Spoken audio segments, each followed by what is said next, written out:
স্যারের পেছনে চলে যান।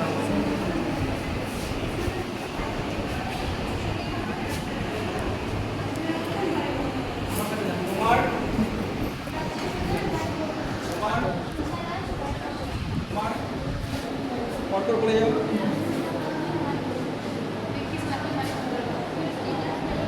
ঠিক আছে, এখানে দেখো এটা ইলেকট্রিক্যাল ডিপার্টমেন্ট। ঠিক আছে, আমাদের কলেজে 4টে ট্রেড আছে।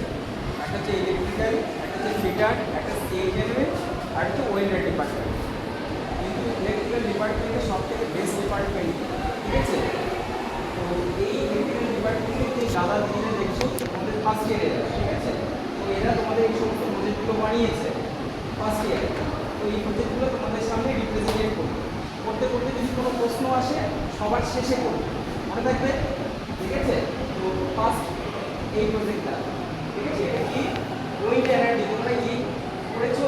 চিরাচরিত শক্তি, অচিরাচরিত শক্তি, প্রচলিত শক্তি, অপ্রচলিত শক্তি, রিনিউয়েবল, নন রিনিউয়েবল। ঠিক আছে, এই যে হাইড্রো, ঠিক আছে, দ্যাট ইজ এই যে এয়ার করে একটা হাওয়াটাকে কন্ট্রোল করে সেটাকে মডিফিকেশন করে সেটাকে তোমাদের কি তৈরি করা হচ্ছে? উইন্ড এনার্জি তৈরি করা হচ্ছে। সেই উইন্ড এনার্জিকে তোমাদের সামনে রিপ্রেজেন্টেট করবে তোমাদের দিদি। ওটা ক্লিয়ার? বলো তোমাদের এই প্রজেক্ট সম্পর্কে অ্যানালাইসিস করো। আমাদের নাম, আমার নাম জ্যোতি রায়। আমরা হচ্ছে এই ডিস্ট্রিক্টের না, মানে মালদা ডিস্ট্রিক্টের কাছে। তো আমরা দুজনে মিলে ম্যানেজ করি, আমরা কলেজে প্রথমে জোরে বলবো, শুনতে পাবে সবাই। বলবো যে তোমরা নিশ্চয়ই জানো যে আমরা কারেন্ট কোথা থেকে পাই, কি থেকে তৈরি হয় জানো সবাই? কয়লা বা জীবাশ্ম জ্বালানি পুড়িয়ে কিন্তু কারেন্ট তৈরি হয়। কিন্তু কারেন্ট তৈরি করতে প্রচুর পরিমাণ জীবাশ্ম জ্বালানি লাগে। আর জীবাশ্ম জ্বালানি হচ্ছে কিছুদিনের মধ্যে, মানে সীমিত, আমরা যতটা জানি যে অদূর ভবিষ্যতে নাও থাকতে পারে। তো অদূর ভবিষ্যতে জীবাশ্ম জ্বালানি থাকবে না বলে যে কারেন্ট তৈরি হবে না এরকম কোনো কথা নেই।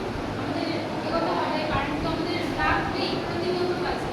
তো সেই জন্য অনেক বছর আগে থেকেই, মিনিমাম 10-12 বছর আগে থেকেই এই অপ্রচলিত শক্তিটা শুরু হয়ে গেছে, যেখানে আমরা প্রকৃতির যে ধরনের শক্তিগুলো রয়েছে, যেমন ধরো সৌরশক্তি, জোয়ারভাটা শক্তি, তারপরে হচ্ছে উত্তাপ শক্তি, ভেতর থেকে যে উষ্ণ প্রস্তুত করতে হয় গরম জল, সেই সমস্ত শক্তির মাধ্যমে আমরা বিদ্যুৎ উৎপাদন করতেই পারি, কারণ সেগুলো আমাদের হচ্ছে অপরান্ত, আমাদের খরচ কম হচ্ছে, অনেক পরিমাণে আমরা তৈরি করতে পারি।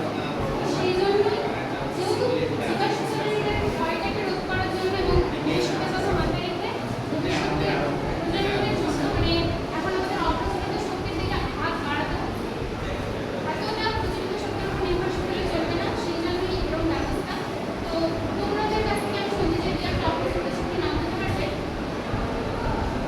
যেগুলো ধরো খুব বলো, বেশি দিদি কি জিজ্ঞাসা করছে? মনে করো তোমাদের দিদি, ঠিক আছে, মনে করবে না তোমাদের দিদি তোমাদের পড়াচ্ছে। হ্যাঁ, যে কোনো জিজ্ঞাসা করো, যা আপনি জিজ্ঞাসা করো, কোনো অসুবিধা নেই। ঠিক আছে, যেগুলো ধরো খুব বেশি প্রচলিত না, মানে যেগুলোকে ধরো অতটাও আমরা পরিচিত না, তোমরা যেটা ভূগোলে পড়েছো, পদার্থবিজ্ঞানে পড়েছো, সেখানেই আছে। একটু মনে করো, পারবা। হ্যাঁ, জোয়ারভাটা শক্তি জোয়ারভাটা রয়েছে, শক্তি, এই তো বায়ু তোমরা শক্তি পারবা। রয়েছে,